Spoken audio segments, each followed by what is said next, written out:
Over the last several days, we presented overwhelming evidence that establishes the charges in the article of impeachment. We've shown you how President Trump created a powder keg, lit a match, and then continued his incitement even as he failed to defend us from the ensuing violence. We've supported our position with images, videos, affidavits, documents, tweets, and other evidence, leaving no doubt that the Senate should convict. We believe we've proven our case. But last night, Congresswoman Jamie Herrera Butler of Washington State issued a statement confirming that in the middle of the insurrection, when House Minority Leader Kevin McCarthy called the president to beg for help, President Trump responded, and I quote, "Well, Kevin, I guess these people are more upset about the election than you are." Needless to say, this is an additional critical piece of corroborating evidence, further confirming the charges before you, as well as the president's willful dereliction of duty and desertion of duty as Commander-in-Chief of the United States, his state of mind, and his further incitement of the insurrection on January 6th. For that reason, and because this is the proper time to do so under the resolution that the Senate adopted to set the rules for the trial, we would like the opportunity to subpoena Congresswoman Herrera regarding her communications with House Minority Leader Kevin McCarthy, and to subpoena her contemporaneous notes that she made regarding what President Trump told Kevin McCarthy in the middle of the insurrection. We would be prepared to proceed by Zoom deposition of an hour or less, just as soon as Congresswoman Herrera Butler is available, and to then proceed to the next phase of the trial, including the introduction of that testimony shortly thereafter.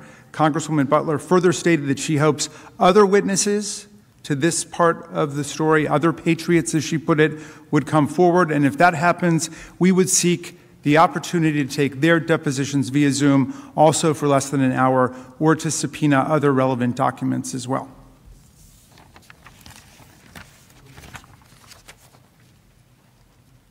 President, thank you. This is the proper time that we were assigned to talk about witnesses. This is completely within the course of the rules set forth by the Senate. There's nothing remotely unusual about this.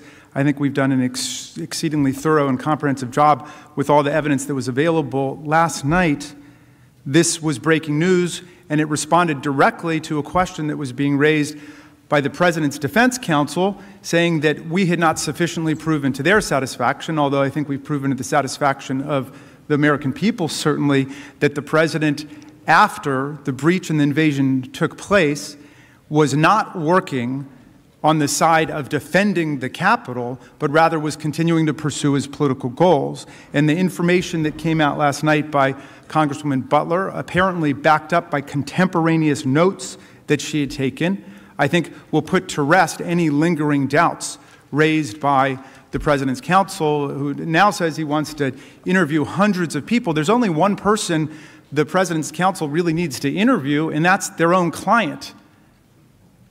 And bring him forward, as we suggested last week, because a lot of this is matters that are in his head. Why did he not act to defend the country after he learned of the attack? Why was he continuing to press the political case? But this piece of evidence is relevant to that. If I may.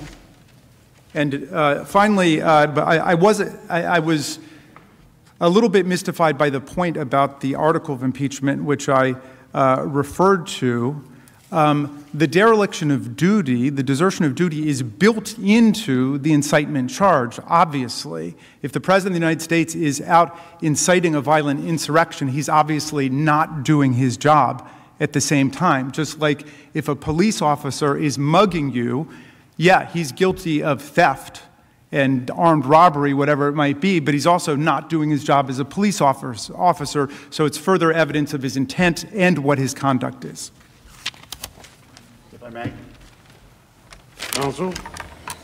First of all, it's my understanding, it's been reported that Mr. McCarthy disclaims the rumors that have been the basis of this morning's antics, but really the rumors that have been the basis of this entire proceeding. This entire proceeding is based on rumor, report, innuendo. There's nothing to it, and they didn't do their work. Just like what happened with Mr. Lee 2 or 3 nights ago, some supposed conversation had happened, and they had to withdraw that. They had to back off of that because it was false. It was a false narrative. But it is one article of impeachment. Yeah, they threw a lot of stuff in it in violation of Rule 23. Rule 23 says you cannot combine counts.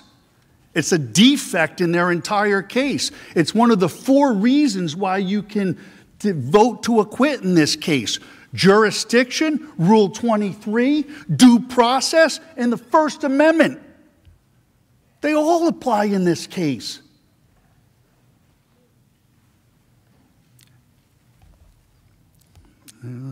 Let me take my own advice and cool the temperature in the room a little bit.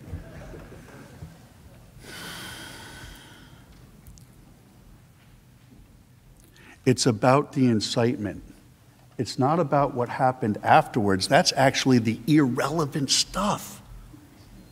That's the irrelevant stuff. It's not the things that were said from the election to January 6th. It's not relevant to the legal analysis of the issues that are before this body. It doesn't matter what happened after the insurgents into the Capitol building, because that doesn't have to do with incitement. Incitement it's a point in time, folks. It's a point in time when the words are spoken and the words say, implicitly say, explicitly say, commit acts of violence or lawlessness. And we don't have that here. So for the House managers to say we need depositions about things that happened after, it's just not true. But if he does, there are a lot of depositions that need to be happened. Nancy Pelosi's deposition needs to be taken. Vice President Harris's deposition absolutely needs to be taken, and not by Zoom. None of these depositions should be done by Zoom. We didn't do this hearing by Zoom. These depositions should be done in person, in my office, in Philadelphia. That's where they should be done. I don't know how many civil lawyers are here, but that's the way it works, folks. When you want somebody's deposition, you send a notice of deposition, and they appear at the place where the notice says. That's civil process. I don't know why you're laughing. It is civil process. That is the way lawyers do it. We send notices of deposition. In the I would remind everybody that we will have order in the chamber during these proceedings. I haven't laughed at any of you, and there's nothing laughable here. He mentioned my client coming in to testify. That is not the way it's done. If he wanted to talk to Donald Trump, he should have put a subpoena down, like I'm going to slap subpoenas on a good number of people, if witnesses are what is required here for them to try to get their case back in order, which has failed miserably for 4 reasons. There is no jurisdiction here. There has been no due process here. They have completely violated and ignored and stepped on the Constitution of the United States. They have trampled on it like people who have no respect for it. And if this is about nothing else, it has to be about the respect of our country, our Constitution, and all of the people that make it up.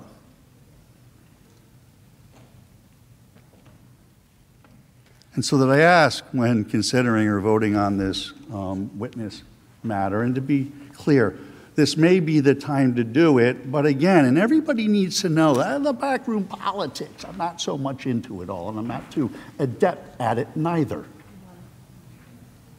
But there was a stipulation. They felt pretty comfortable after day 2, until their case was tested on day 3.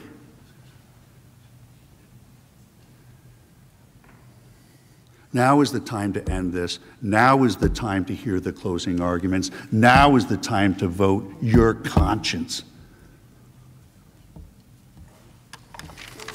Thank you.